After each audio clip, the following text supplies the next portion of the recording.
So we're going to look at calculating our 3 profitability ratios. These ratios will give us an idea of how our business is going over the course of the year, and we can compare it against previous years. We can also compare it against other businesses within the same industry. Okay, so 3 profitability ratios. I'm going to calculate all 3 of them real quick here. You're going to need a calculator to do it, so make sure you've got one. Now, the first profitability ratio is called your gross profit ratio. Now, your gross profit ratio, the formula for that is gross profit over net sales. So all of that can be found in our income statement here. Now, when you do that, it's going to give you a decimal answer, but we really want to express it as a percentage, so we also want to multiply it by 100. Okay, so that's our gross profit ratio. Gross profit ratio equals gross profit over net sales times 100. Put that into your calculator. I'm not going to type it in front of you. You'll find your gross profit for 2010 here. You'll find your net sales, total net sales, here. So we're just dividing one by the other.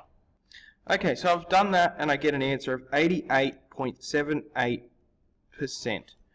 Now, that number by itself is completely meaningless. So I might just do the same calc. Let's call that GPR 2010. I'm going to do the same calculation for 2009. I'll do that off screen, but then we'll talk about it. Okay, so I've done that calculation. In 2009, the gross profit ratio was 91.34%. In 2010, the gross profit ratio is 88%. Now, in gross profit ratio terms, the higher the better. So there's a disturbing trend. The disturbing trend is that our gross profit ratio is declining. Okay, so that's probably not good news for the business. Is it something to be overly concerned about? Well, it's declined by 3%. You really need to look further into the numbers, but this is one measure of how our business is going, and it's not a positive sign that it's going downwards. All right, let's look at a second profitability ratio. Okay, so our second profitability ratio is called our net profit ratio. And our net profit ratio, which we can call our NPR, is equal to the net profit divided by the net sales. Now, you'll find, again, you need to multiply it by 100 because we need it to be a percentage. Now, you'll find those two figures here. That's our net sales, so that's up the top there. And then net profit is right down the bottom here. Now, just compare that to gross profit. Gross profit only took into consideration the things that were happening up here, which is just sales and less the cost of goods sold. So that's all that our gross profit ratio considers. Our net profit ratio considers more than that.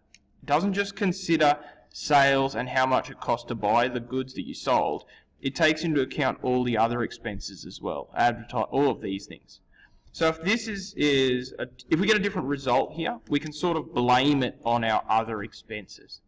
All right, so net profit is 5438 divided by our net sales 17084. Now you'll expect this is always a smaller number than the last one. Don't forget to multiply by 100 here, and now I'm just going to type it into my calculator and see what pops out. Okay, we get ourselves an answer here. It's 31.83%. Now, is that good or bad? I don't know. I can't compare it against the previous year. Well, I can, and I'm going to. And I can't compare it against figures from the industry because I don't have those figures. Okay, let's compare it against 2009 and see what pops out. I'm going to do all that off screen. Okay, so I've done my 2009 net profit ratio. I really should have put an extra line up here where I did the formula, but I was in a rush. Now, is this a good thing or is this a bad thing? Well, generally, if you've got a higher ratio, that's a good thing. So in 2009, we had a ratio of 43%. That's net profit to sales. In 2010, we have a net profit ratio of 31%. Our net profit ratio has declined by 10 percentage points. That's bad. That looks pretty bad. And if this trend continues, pretty soon our net profit ratio is going to be 0. The only way a net profit ratio can be 0 is if your net profit is 0. So things are not looking good. So the trend for gross profit ratio, we've gone down by 3%. Our net profit ratio, we've gone down by 12%. That's looking really horrific. So when you do that, you need to start with your net profit ratio. You need to start looking in here and asking why. What has changed in our expenses from 2009 to 2010 that's caused that change? It's important. These ratios, they're numbers, but what's really important is the advice that you can give to a business based upon those numbers and based upon looking at those things. There's one more ratio that I want to do. Okay, this one's called the rate of return on owner's equity. Now consider this, you're an investor or you're someone who owns a business. You have to put an amount of your money into that business. Your hope is that by putting that money into that business, you'll make some money back. Okay? Now the percentage of money that you make back is what we call the rate of return on the owner's equity. So the question I guess you're asking is this the best place to put my money, this business? Or maybe I could put my money in a bank account, or maybe I could put it somewhere else. So that's what we're looking at, rate of return on the owner's equity, on the money that's being put into the business. Okay, so the formula, ROE equals, now this is net profit divided by the average owner's equity. Now, what do I mean by average owner's equity? Well, if you're doing the 2010 one, you need to find the owner's equity, which you'll find here on your balance sheet. You need to find total owner's equity, and you need to average the two. Okay, so I'm just going to do that now. So net profit is equal to, let's find out what our net profit was. Okay, it was 5438, and then we need to divide it by average owner's equity. I've made a big line here because to average the owner's equity, you need to add the two owner's equities here from our balance sheet. So the owner's equity, 12,271 plus 6,833. You need to take those and you need to divide them by 2. That's how you find the average of something. Add them together and divide them by 2. Alright, I'm going to jump onto my calculator and figure out an answer to that. Okay, so just before I go on, I've obviously forgotten to multiply by 100 here, which is what we have to do because we want a percentage answer. Now, the answer according to my calculator is 56.93%. Now, is that a good thing or a bad thing? Again, you need to look at industry standards, and you also need to look at past performance.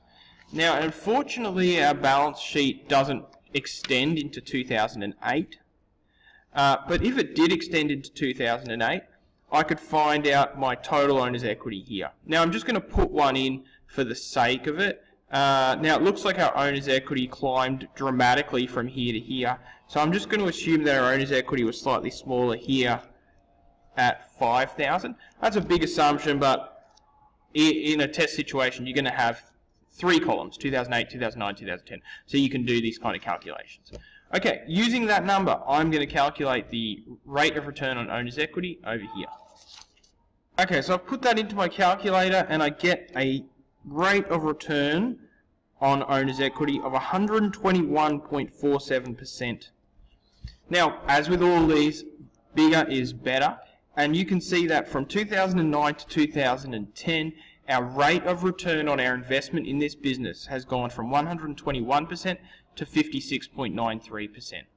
Now, you've really got to look at the numbers here and see what's going on. This may be an issue. This may be a short-term issue or a long-term issue.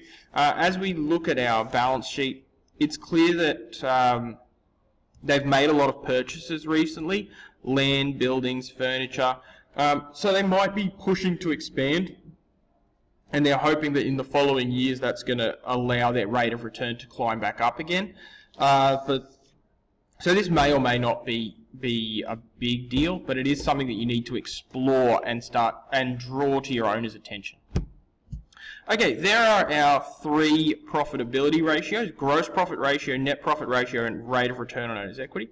Please note when you're trying to learn these that the profit number always goes on the top, whether it's gross profit or net profit, and then the first 2 are just net sales on the bottom, and then the last one is owner's equity.